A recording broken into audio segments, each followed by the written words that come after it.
Hello ladies and gentlemen and boys and girls, this is Shin and you're watching Coffee TV. This is the second video of the flavor. This video contains really good content, so watch till the end. Let's get it! When you eat something, the aroma is the biggest part of it. So there is like a lot of examples that comparing apple and onion. So if you like blind test and then you just like block your nose and then just eat apple or onion, the texture is similar and the sweetness is similar, but it has like different aroma, but you cannot feel the aroma, so you think like the onion is like apple, so that kind of thing. So the aroma is the biggest part of the feeling the food. So the overall is flavor, the beautiful word. So what about we ask, like, instead of how's the taste, how's the flavor? It's more elegant, but it sounds like, you know, it sounds like you are from the Middle Age Renaissance, but still, it's quite like right. It's quite like better than asking about taste. If someone like asks you about the how's the taste like this, if you answer them like it's sour and that's it, then you're gonna be like not good person. That's like technically right answer, but I'm just like specifically explaining about this because that way, in that way, if you can like distinguish all the taste, texture, like aroma and the body, then you can, I don't know, freak. Just kidding. Continued from the last video about the preference. So if you know what you like and you try to find a reason, then you need this. You need a specific answer for yourself. And if you like share your idea about the food and your feeling about the food to like the other people, then if you can like distinguish specifically, you can make them understand better because you already distinguished everything, right? It's quite important in coffee world as well because grape, it's already grape. When you describe grape aroma, we say it as grape aroma and nut as well. Like almond and walnut has like a slightly different aroma, but it's still nutty. So when we describe this thing, it's nutty and a bit of a sweetness. We can describe those as those are, but the thing is coffee, this freaking thing has so many different things in there. That's freaking us out, right? Some coffee, it has like fruit aroma, and in the fruit it has like different like something. Sometimes it's like berry-like, and sometimes it's like stone-fruit-like, sometimes it's like citrusy, and sometimes it has acidity, and sometimes it has bitterness, sometimes they are together, and barely it has sweetness. Sweetness is not this from If you feel like sweet aroma, that's aroma. For example, like chocolate, caramel, and brown sugar, or honey, that's aroma.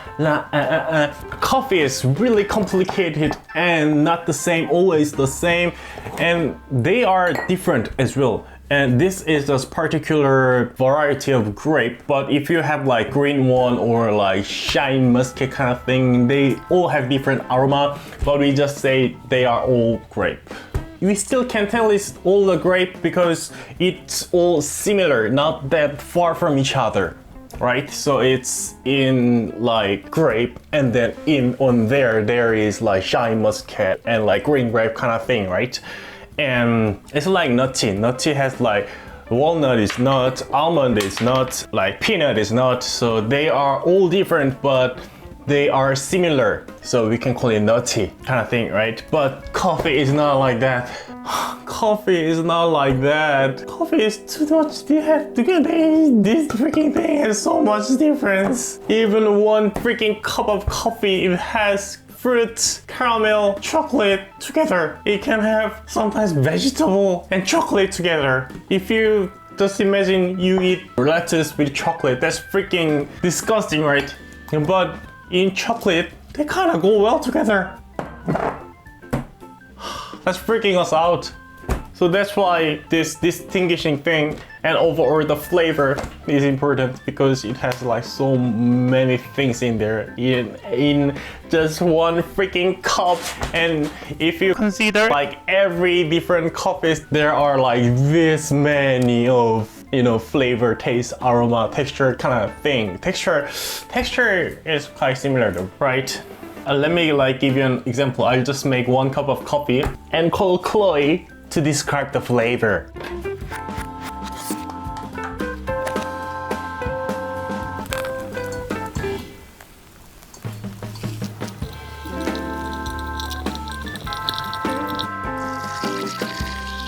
Hey Chloe, my sweetheart, can you come to taste? Can you come to flavor this coffee? Sure!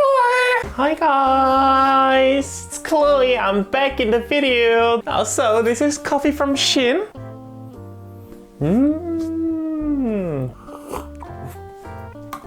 Hot! It's too hot! Jesus Christ! It's hot like me! Ooh. Shh. So flavor, huh? Shin wants me to describe the flavor. So I'll describe it for you. It has very sweet aroma, a bit of sourness. It's not that sour, and it's a bit bitter as well, but it's not that much. It's just good bitter. So I like it. So it has stone fruit-like aroma, and it has date-like aroma as well, and it has like nutty aroma as well. It has like sort of burnt rice kind of like aroma, and the bitterness is kind of like burnt. So it's fruity like date, nutty as well, and burnt rice like flavor. Shin, can I finish the video? Oh yes. Thank you. So even just 1 cup of coffee, it has like that much of different flavor. So the coffee is freaking complicated thing. So it's really important that we need to know how to like describe the coffee, and we need to know how to distinguish the like taste, aroma, and texture, and the body and overall flavor. That will help you to do like fancier coffee thing kind of thing. So you can brag your like ability to describe about your coffee. Okay? And please subscribe to Shin's channel, set the alarm button. If you had good time watching this video, click the like button. Thank you for watching guys. Peace out.